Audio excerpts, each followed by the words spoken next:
Voilà, là vous avez suivi un Congolais qui séjourne en dehors du pays, mais quand même son apport est louable. Vous savez, il nous a réalisé ces beaux documentaires et je crois que chaque Congolais, la diaspora surtout, je m'adresse à la diaspora, vous devez à tout prix aussi retourner l'ascenseur, hein, vous qui êtes là-bas, travailler dans le sens de faire développer votre pays.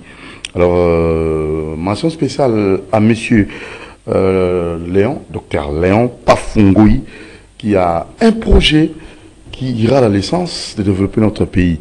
Et comme j'ai félicité M. Kenshika Monsengo, et j'ai tenu aussi à féliciter le docteur Léon Pafungoui, qui a un très bon projet dans le sens de l'électrifier de quelques provinces, et surtout même ici à Kinshasa, les problèmes de délestage, fini ces problèmes-là. Donc lui va comme ça nous ramener quelques solutions. Donc vous aurez comprendre tout ce que j'ai dit lorsque nous allons réaliser une émission avec lui, docteur Léon Pafungoui du Cap. Sincère salutation à vous depuis Manchester. Et votre petit frère, lui s'appelle le prince Toya. Prince Toya. Salutations à vous les grands victoriens. Bilele kakana bilele. Ba ouvert. Botanunga ve. Prince Toya kele. Yandi kaka. Depuis Manchester, et je tenais aussi à saluer maman Mejembombo Kanouangi, l'épouse du docteur Léon Pafungoui du Cap, et Valérie Pafou. Ça c'est pour vous, hein? Bien des bonnes choses à vous. Mais c'est Vanna Leeds. Salutations à vous. Alors, on va aussi, cette fois-ci, comme il y avait une dame qui nous avait appelé, il nous avait posé cette question. J'aimerais aujourd'hui vous donner le temps de comprendre, parce que tu as une question. Maman Pascaline Kindo. Pascaline Kindo, plutôt. Pascaline Kindo, vous nous avez appelé pour savoir un peu les problèmes. Il y a Ndoto, il y a Songe, les Araneni. Le on a invité au Yakopé Sayo et Yanou. Quand il y a un rêve, quand il y a un songe, c'est l'évangéliste, il s'appelle Béni. Après ça va, bien évangéliste, Mbotinayo, dans le monde entier. Kinshasa, CCTV, de partout, Doudou Montiri, vous voyez ça. Merci papa. Vous bien? Très bien par la grâce de Dieu. Alors, on a un combo nayo, adresse nayo, église combo église nayo, on a un numéro de téléphone nayo, on est bandeli. Combo nayo. Babenga ngate babenga yo mutu ozana mate ya kopesa orientation kopesa Italie bandoto. Merci. Kombo nanga eza évangéliste Denis Malasso et église précisément eza na Sendwe, église armée de l'Éternel. Numéro de téléphone nanga eza 081 29 17 255 eza na WhatsApp. Bandela numéro 081 29 17 255. Très bien. Alors lui, pasteur Sunika Futa Rockman. C'est parti. Bon, thème le sujet à ce qui concerne songe et vision. Pourquoi tu poni sujet parce que les enseignements il y a beaucoup de spiritualité. Parce que la Bible nous dit Dieu parle d'une manière à toute d'une autre. Au temps où nous sommes à la grâce de tous aboués, Dieu parle premièrement par sa parole. Deuxièmement, à cause vivre l'apparition à ange peut à l'obélio. Nous avons développé la prophétie à travers ses serviteurs basalinae. Mais préoccupation ma casse par rapport à Banan Zambé. Parce que ceux qui sont spirituellement des Zambé alobani, bazala discernement. Il faut qu'on néglige en il faut que sérieux. Non. Pour nous avoir Amélie Masanga trop à la lit à l'autre. Donc, d'autres on a fait considérer en tout peut être fait à Kouti. Non, d'autres, tu as trois sortes de songes. Ok. Oui. Trois sortes de songes. Premièrement, ils ont d'autres où tu n'es pas en Zambé. Zambé à travers le songe verset biblique n'a pas la Job au monde. Deuxièmement, ils ont cauchemar. Moutouakoki, ko tala ko mona ma kanti manga mona moya. Ala lipe amoni on a butu. eza na ngondo toté eza makanisi ya mutu. Troisièmement, eza ba songe ou tarapé na royaume des ténèbres, donc les diables et les démons. Ba goupe ko injecté yo iloko me eza nzambete. Donc ba injecté iloko mo boy. Ce qu'on a vie chrétienne songe vision on so mutu il faut azana mutu wa ko diriger ou bien azana discernement des esprits. Discernement des esprits c'est quoi? C'est la capacité de distinguer les choses spirituelles que physiques. Donc mutu est-ce que on nzambe mutalobi ou eza ba nzoto na mtelobi ou bien ça c'est les démons ou les diables ou les démons. C'est ça. Donc il faut mutu ba biloko wana misato wana. Parce que vie il y a moi na nzambe vime va na songe pe vision.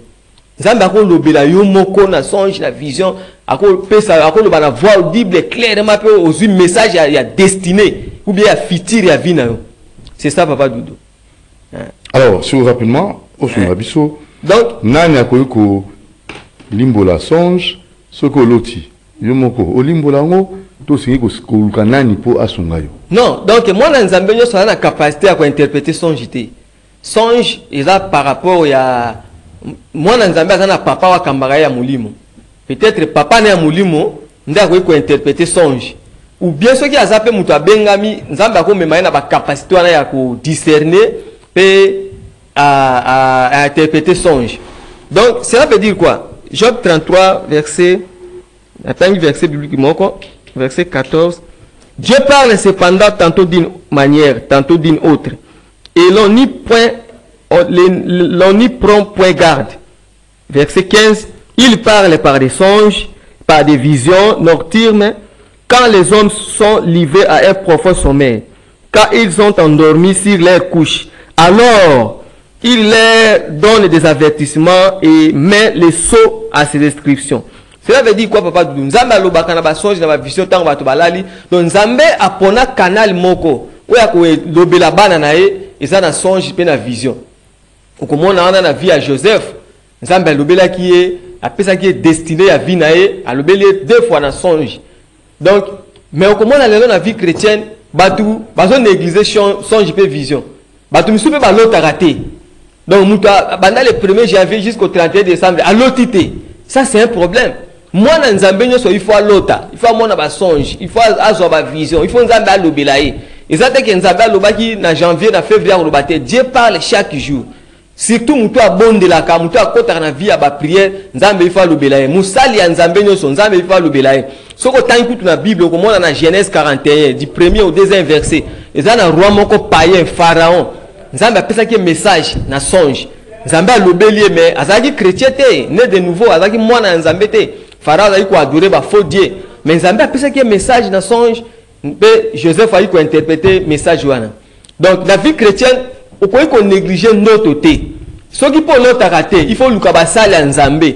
Pourquoi na l'autre raté? Et puis eza na ba ndeko mususu, bana Nzambe mususu, ba lotaka.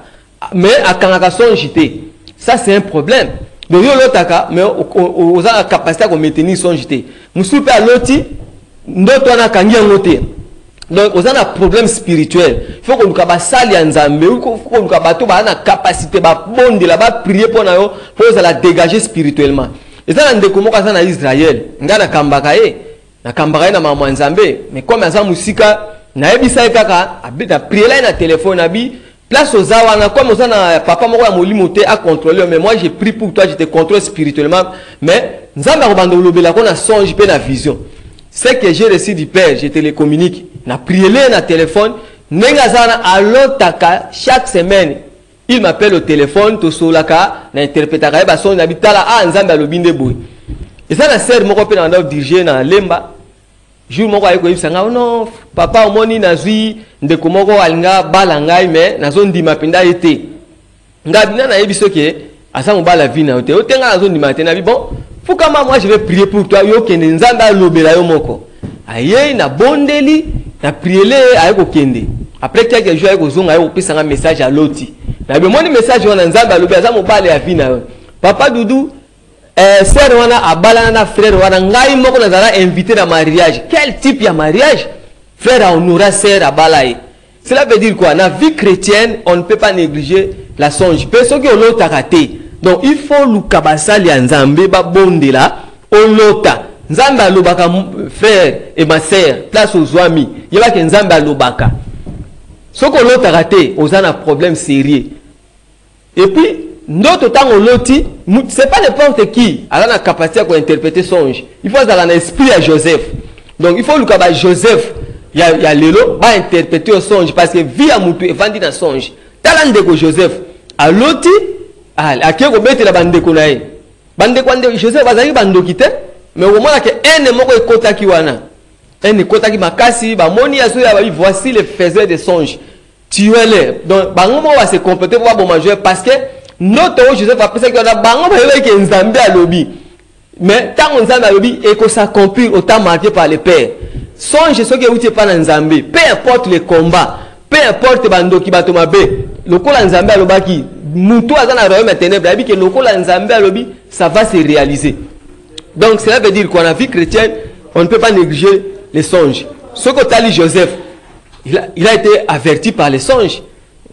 Marie s'est retrouvée avec Nazemi. Joseph voulait rompre les fiançailles secrètement, mais Nzambe a été un ange Gabriel. Ange a été un songe. Il dit non, moi, il est conçu du Saint-Esprit. Yoshua, Machia, c'est pour la délivrance de son peuple du péché, donc avec les songes. Dans la vie chrétienne, Papa Doudou, on ne peut pas négliger les songes. Et pour ceux qu'on a raté, donc on a un problème sérieux. Il faut bien avoir la capacité spirituelle. Donc, ce qu'on a raté, ça veut dire quoi? On a bloqué quoi dans la carte?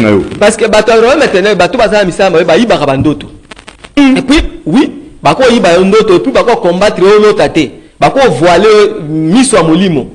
Parce que si on a l'autre a vision, comme à la foi. Il n'est pas en Zambie. Ngai jour mon papa Doudou na prière à 3 jours à jeûne. C'est que na prier 3e jour à jeûne na lala na ndaku na sima boy. Na moni vision mi refungwami. Ange l'Éternel met à Paris. Na moni na veni bato belé ba ye net na ba mbeli po ba bunisa ngai. Liboso na bango petit frère na nga propre. Nasko na otana bi oh mais oh leki na ngati. Na ndo na vision ba ye ba bunisa ndeni. Na moni mir ange abimi atuninga nini nabisi papa na sali ate loko moko te mais leki na ngai na bato baeka ba combattre ngai ayebisi ngai na oki voix audible beta bango ayebisi nga beta bango pe ba yoki voix wana ngape na otala moni bandoki wana na petit frère ba yoki voix na ba komo kima mbala mo tango yoki voix ya ange bando kima kokota na mir ya ndako ngasko na baneko na vision na mituna oh ndeni bato ba okota na mira ndako bandako bato za fermer ba okota kaka ngape na komi na pouvoir moko na komi net ko na maternité likolo net bango na komo landa bango ba kimiti ba disparaître na ko lamuka na bi oh que le Seigneur soit glorifié donc Nzambe a révélé nga état ya leki na wana donc songe okoi ko négliger songe té la vie spirituelle ko négliger parce que vie à moi Nzambe vandi na Dieu parle d'une manière ta d'une autre mais bato ba négliger l'autre na ya na quartier ramuki na tongo papa de toi que l'invisible est plus fort que le visible. Oui, c'est le spirituel qui gouverne le physique. Donc makamono so na bonzambe makamono c'est dans la spiritualité. So dans le pouvoir spirituel ndo vaincre le pouvoir physique. Donc il faut avant donc na vie chrétienne papa Doudou avant zoloko il faut nzambe alobela yo na songe de la vision. Donc tel que moi je suis là sur le monde on a songe de la vision de la vie que l'eau exaté. Parce que nzambe il faut loba. Et l'eau nous ça va comme Ésaïe 46 verset 10. Donc nzambe alobaka toujours avec l'eau comme mais alobeli yo te comment. Au moment où mutaloti abimi na veni maman mo bateka maman li pana kwa na bali ko mettre les songes. Je vais bien ta dame maman na te. Ngai moko jour mo na loti ndoto. Na loti na ndo senga nzambe lo mo nzambe ayeko yebisa na ndoto. Na ko pesa yo loko amene dit à personne. Ko yebisa ta mutu mo même maman ya boti yo ko yebisa été. J'ai entendu une voix audible me dire comme ça. Parce que là, je ngolu na yoka na mona kana songe vision la voix du les anges me parlent donc ils a grâce ndamba sali ngai. Mais na tongo na kutana serviteur moko to kutana na tongo to manana na tongo na transport et là liboso question liboso tuninga ka ngwa papa Doudou. Olota kini. Oh, webi kina komo betele ndoto wana. Mais nzambe bisenga ke no kolobela ta papa boito ta maman ya boito te mais bendela nga bitumba. Parce que serviteur on avec une état dans bienté. Parce que sorcier mais ebi que message on nzambe lobi ça va se réaliser. Autant marqué par Dieu, ça va s'accomplir. Parce que mutumo ta ko ka noto, mutumo ta ko ka songe, peu importe le royaume des ténèbres. On nzamba lobi, mais yemo ko yebi jour accomplissement non. Mais Dieu parle d'une manière à donner autre. Donc il y a 3 sortes de songes. Donc, si on il faut aller, est-ce que vous n'êtes pas un Zambé? Est-ce que c'est un cauchemar? Est-ce que ça, c'est le royaume de ténèbres? C'est ça, Papa Doudou. Alors maintenant, que faire? Que faire? Peut-être que ça, l'information au thé. Bon, Moutou a l'autre raté. Il faut le homme de Dieu, bon de la bonne pour dégager spiritualité dans les affaires. Donc, il faut le la Moutou, soit bon de la. Même un païen, roi Pharaon, Azali chrétien de nouveauté, Papa Doudou. Roi Pharaon, il roi Mopagano, parce qu'il y en a qui ont adoré faux dieu, les dieux de Baal, les dieux des Astartés. Mais Nzambé est le dans songe. Nzambé, Genèse 41, du premier au deuxième verset dans Nzambé a passé un message clair. Joseph a interprété le message. Pour comment Nzambé a envoyé par le la Marie, a titulé ange Gabriel, a le dans songe. Donc, vie chrétienne est vendue dans notre vision. Nzambé, ange peut pas courir à l'obélio. Donc c'est ça, on a prié la frère moko Arnaud Lukamsala, il dit non Fukamana bonde là OK na ville, na bonde leli aki na hôtel de ville na Gombe. On a licencié assis na campus. Là comme na ville, akuta na papa moko boye. Abimeli oh non mwana. Oh lukanini ya. Habite na Lukamsala. Bon, ayisinga, c'est bon. Na opeso ba numéro, obenga mutoyo. Mutoyo ako bosola na yemo ko yandeni akukonduire pour la msala.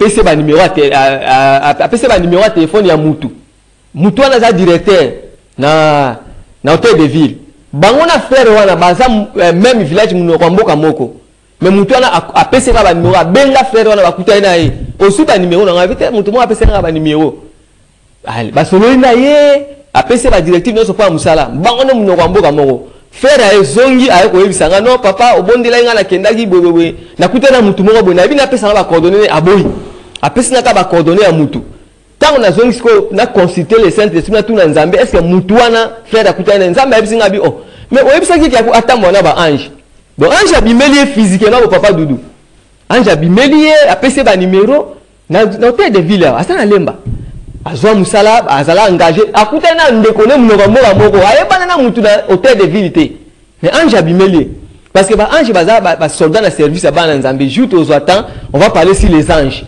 parce qu'il y a plusieurs sortes des anges parce que ba ka démon maintenant quand Nzambe ba ange baza il travaille à travers service à bana Nzambe donc ça veut dire quoi vie chrétienne on ne peut jamais négliger les songes donc ce qui au lot takate ma sœur et mon frère même l'homme de Dieu l'autre raté donc aux un problème spirituel faut luka bakulutu ba bonde la pona yo aux la dégager spirituellement nzambe obando lubela yo nzambe obando peso ba directive c'est ça donc la vie chrétienne nous devons qu'on négliger songe pe vision té na ko tanga verset biblique moko Matthieu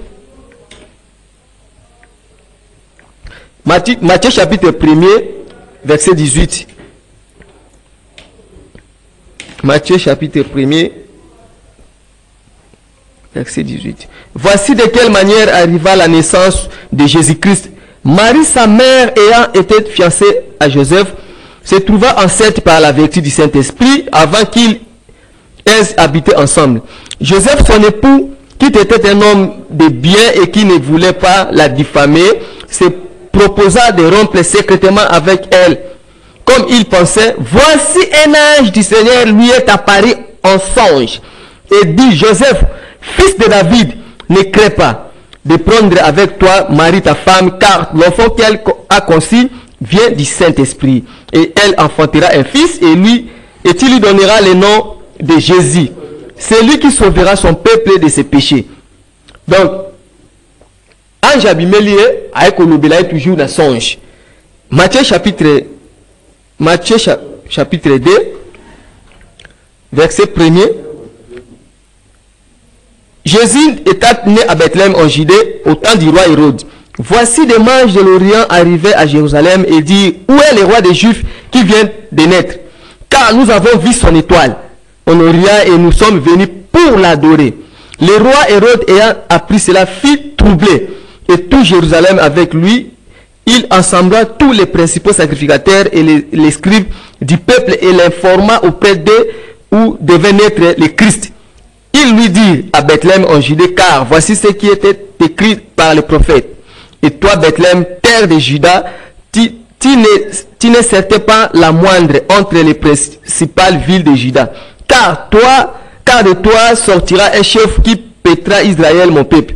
Alors Hérode fit appeler en secret les mages et sentit soigneusement auprès d'eux depuis combien de temps l'étoile brillait. Puis il les envoya à Bethléem en disant, allez et prenez des informations exactes sur les petits enfants, car vous l'aurez trouvé, faites-les moins savoir, en fait que j'aille aussi moi-même l'adorer. Après avoir entendu le roi, ils partirent et voici l'étoile qu'ils avaient vue en Orient marcher devant et jusqu'à ce qu'étant arrivé au-dessus du lieu où étaient les petits enfants, elle s'arrêta. Car ils aperçurent l'étoile, ils furent saisis de grande joie. Verset 11. Et l'entrèrent dans la maison, virent les petits enfants avec Marie, sa mère, se prosternant et l'adorèrent. Ils ouvrirent ensuite leur trésor et lui offrirent en présent de l'or, de l'encens et des myrrhes. Pour finir, Joseph leva. Ouais, finissez. Donc, Joseph se leva, prit, verset 13. Lorsqu'il fut parti, voici un ange du Seigneur apparut en songe à Joseph. L'ange abimela qui Marie, la songe, a eu sous Joseph. Et dit, lève-toi, prends le petit enfant. Et sa mère fuit en Égypte et reste-y jusqu'à ce que je te parle, car Hérode cherchera le petit enfant pour le faire périr. Vous voulez dire quoi, Béni? Je voulais dire quoi? Donc, la vie chrétienne est vendue dans le songe et dans la vision. Donc, moi, dans Nzambe, il faut à l'autre, il faut Nzamba l'obélakaye. Et pour son Nzamba l'obélio, c'est pas n'importe qui peut mettre là, parce que Joseph va gagner mettre là, même bande konaye, va aller bandogité. Mais et ben qui un sainte, et ben qui bitumba, a vivre qui combat spirituel. Cela veut dire quoi? La vie chrétienne, au loti garder secret. Ceux qui ont un discernement des esprits, c'est Luka papa na ya molimo ou ndekomo wa molimo o ya kambakayo. Aluka moya ko interpréter parce que mutu non so a la capacité à ko interpréter mutu songe te. Et ça na ba Joseph bazar, ba bazar l'esprit à Joseph. C'est eux qui interprètent les songes parce que si on interpréter le songe bien te a dérouter makamunza ba lobaki a memi on le comme sous. Vous voyez? Tala le cas le Rwanda nzamba lobila ki on a Joseph aya qui copie un message clair. Donc, si Joseph a interprété que songe wana clair que non il faut tout garder biloko pendant 7 ans vous avez la famine. Donc, on a désorienté. Mais il faut la moutou vraiment avoir la capacité, il y a discernement des esprits, dans l'esprit à Joseph à interpréter au songe. Donc, il faut l'autre à bien aimé, mon frère, ma soeur. Sauf que l'autre à terre, je répète, Lucas va homme de Dieu, benga biso, quand ça la spiritualité, l'autre, c'est facile. Numéro de biso, 081 29 17 255, dans WhatsApp. Sauf que bengi, bon, voilà, na radio, na TV, to ko prier pour na yo. Nzambaza partout. Nzambaza molimo partout au Kangola yo. Pourquoi l'autre a raté? Pourquoi Nzamba lobela raté au Sambela Nzamba lobela raté? Dieu parle à tout le monde, même les païens, même les rois païens, même les pagans Nzamba lobela on kaka yo moi na Nzamba. Il ne faut pas négliger Ndoto. On ne peut pas parce que Ndoto quelle que soit forme Ndoto, il ne faut pas négliger. Donc n'a expliqué à Papa Doudou, il y a 3 types de songes. Il y a que songe et outara et pas Nzambe. Nzambe a lobelio. Songe et outara na royaume des ténèbres. Parce que bango ba salaka et système on Nzambe. Ba zu message ya mabe ba pesio. Songe et outara na koshima. Koshima eza mutu kanisa kili kamona mo Papa Doudou. Na butu ezongeli na pongi. Eza na ngondo toté. Nga ba penser na yo humaine. Mais eloko eza makasi eza discernement des esprits. Donc discernement eza mutu a distinguer makambo a l'autre wana. Est-ce que Nzambe alobi nini? Mais ça les parce que songe eza destiné ya mutu. Ngai moko ndo moninga boy sana papa kulut papa wa koko aboti maman na ngai abela ki makasi papa akufi mais je me demandais koko a souffrir boy ndenge nini jour moko na vision na ko mona leki na yo alandie donc ngai na porter kombo leki na ba pesa ngai na to obunda bitumba moko ya makasi na ndenge jeté na tomboki na vision mais loko yo na kozwa na zo bamba ekaka j'étais fâché spirituellement oh donc vous voyez que ça m'a dit yende mutu asala que koko na wana a souffrir chaque no kota mabele bongo mon nzamba révélé nga wana zaki mambo ya le passé mais na yako ba ah c'est que koko aki ko bela ne malade moko utane pa ndeko na yo wana donc ndeko na zaki ne tada mabe amema koko na liwa Dieu peut te révéler le futur, le passé, na songe. Donc, message clair. Mais il faut un moutou, un discernement, un moutou, une capacité, un esprit à Joseph. Il y a coupé un message clair. Parce que soit un message clair, à désorienter le long sous. Et à même le long sous. T'as quand les pharaons qui songe. Joseph a fait un message clair. Non, 7 ans, il va chez au monde, ngombe ya kauka. Il s'envoie les années, nous allons vous en amboka. 7 ans, il va chez abondance. Mais tout ça, c'est qu'on y a créé un dépôt en Égypte. Ba créer qui ba dépôt, ba ba réserve ya biloko. Oloti mbongo, ba kabelo mbongo ebele na butu. Je n'ai aucun sens aux ambons, aux pilotes. Pas tout à l'heure, au lot, il y a des pesos, bon patas. Tala bambon. T'es papa. Il y a tongo. Bon, en fait, il y a discerner ma songe. Ouais, ouais. Il y a tongo. J'ai l'esprit de Joseph. Oye, boye, donc. Pierre, mon rodon, vous comprenez. Et il y a 1000 francs pour me taper sur le. Si vous voulez, rendez-moi. Bon, dans le monde spirituel, si on a une personne bon, on a une bonne côté. Nous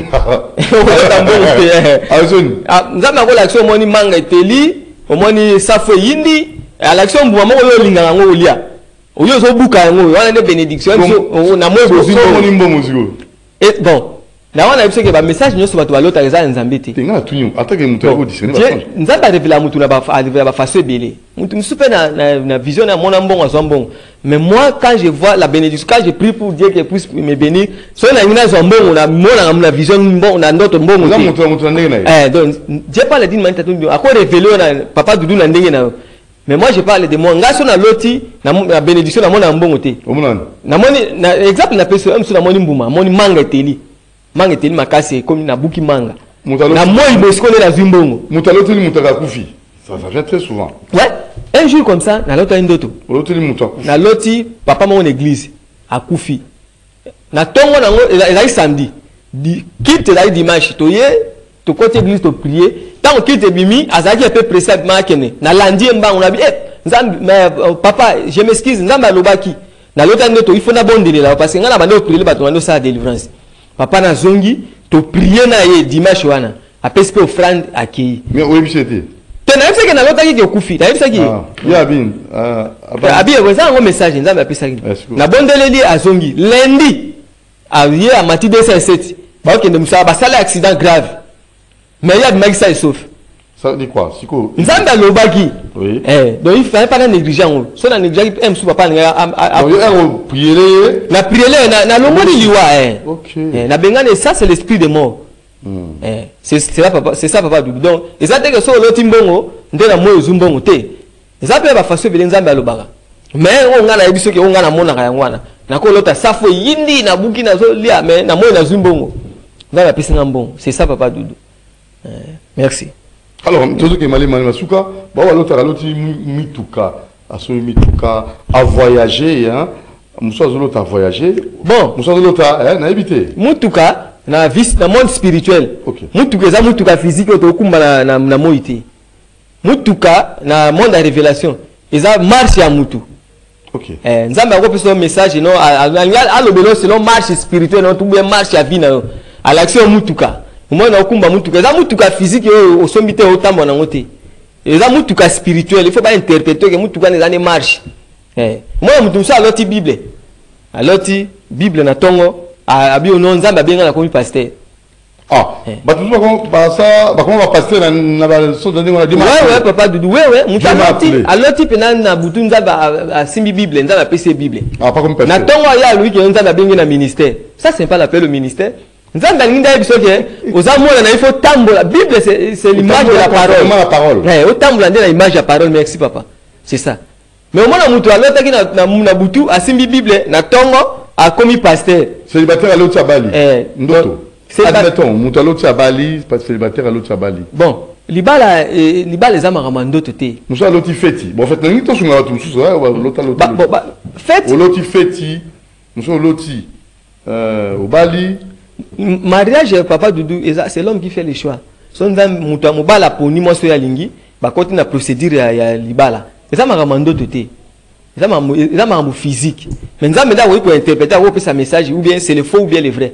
La plus exemple la sœur moko na bana ko kambaye azali na fiancé azo tantonner est-ce que aza mo bala vie na je vais prier pour toi, Dieu va te parler parce que on a transmettre, on donne que ce qu'on a J'ai prié pour elle. La sœur accueillie, elle a compris un message. Frère, on a la vie. Moi, j'avais compris. Na bonde libango, ba continuer ba balanga, ba inviter na libala wana. Quel type de mariage? Et ça, frère, moi, en Israël, na Kambagaï. Comme en Israël, dans l'église locale, la bonde la pasteur la bonde la na bonde na téléphone nabi, nzamba j'ai pris pour toi. On a transmettre, nzamba va ndolobeyo ka ba songe ba vision, tu vas commencer à me dire na bo, on va interpréter. Chaque jour, il m'appelle au téléphone, alors qu'il y a c'est un nzamba lobinde boy, donc na Kambagaï bon spirituellement. Mon pasteur a te place à Tel Aviv. J'ai pris pour lui, je donne des directives. Donc, quand je songe la vision, parce que je suis un peu azakuna mutanga azakuna teme yo zawana il faut pas nous le bilaga na songe na oloti fête oloti na botu fête munene ezani bon fête ya munene ndenge nini oloti ko na fête ko fête oloti fête donc bina bato sepela fête papa peut-être mutaloti fête on les a destiné dans balobike et là malamu ekoma on les a signé là malamu on la ka fête physique té ya libala to ya diplôme tani te nzamba do pesa ka image que là moko ya bien et ko ya donc moni fête moni sengo c'est la joie qui va entrer dans la famille dans le foyer oh bato parce que OK balango comme oza moko yebiko discerner parce que nini oyo sui mutaloti yango abenga yombango po yo zali mo ni bato musu balala kutu na butute alors ta basoda ba olanda ye amoni bando basoda eza basoda ce sont les démons basoda balanda ye ba amoni pa tous ba lota amoni basoda na za frère moto la bando la na mbeto moko frère loba kaka non frère akola la pongi paisible te moi na nzambe fala la pongi akinya soki la muki peut-être nzambe la musi pour prier ou bien la musi o la muki pour se soulager mais mutala les zo loba tia les démons donc azana na pongi paisible te moi nzambe la pongi ya kimia donc il faut que abenga basala nzambe alors comme la souka abenga basala nzambe abenga yo na numéro nini évangéliste Béni to na souka numéro là ça 081 29 17 255 bandela 081 29 17 255 eza na WhatsApp bala nzambe to sunga bango parce que nzambe alobaka na sonya ba biso ba yeba yango ke il faut alota faut nzambe yo za mona tata lobelaka te papa ata yo la Bible me dit la nature même ne vous enseigne pas la nature boyo papa Doudou za bana 5 yo la mukra diplôme 31 ça que so na bana ba za para ndeni mabe bon nzambe aleki biso ba tata na biso yo za mwana so la na te comment mabe je parle à tout moment appelle mananga alota 3 fois papa Doudou donc na la li na temi na loti na kena MC pasteur ondo kamanga